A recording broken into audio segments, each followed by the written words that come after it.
A married couple in their early 30s, the wife is somewhat controlling and the husband is a bit of a pushover. They've been trying to get pregnant for a while now with no luck.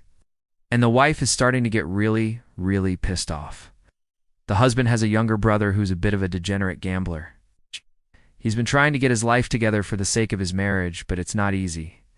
His brother, on the other hand, lives a life of luxury by conning money out of their parents. One day, the wife gets into a massive disagreement with her husband about something completely trivial. It's been a long day and he's just trying to relax, but she wants him to go out and buy her some new clothes. She's been eyeing this expensive boutique down the street, and she wants him to take her there. He tells her that he doesn't have the money, and that he just spent his last paycheck on her favorite brand of shampoo.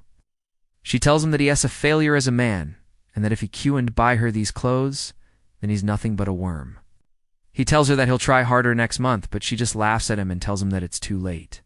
She says that she's going to her parents' house, and she leaves him alone in the apartment. He spends the rest of the evening playing video games and watching TV until he hears the front door open. He tells himself that he's not going to let her push him around anymore. He knows that he's not the most masculine guy, but he's tired of being treated like a servant. She comes in and starts yelling at him about how he didn't buy her the clothes, how she had to take the bus home because she couldn't afford a cab. He tells her that she's being ridiculous and that he's done being her slave. She slaps him and calls him a coward. And just like that, all of the frustration that he's been holding on to for so long finally boils over. He grabs her by the hair and throws her to the ground. She screams in pain, and he continues to beat her until she blacks out. He goes to the bathroom and splashes water on his face. He looks at himself in the mirror and realizes that he's finally found his inner alpha. He takes a shower and puts on his favorite cologne. He opens the bedroom window and takes a deep breath. He hears the wife stirring, and he walks over to her and asks if she wants to go out for dinner. She looks at him with hatred in her eyes and tells him to screw off.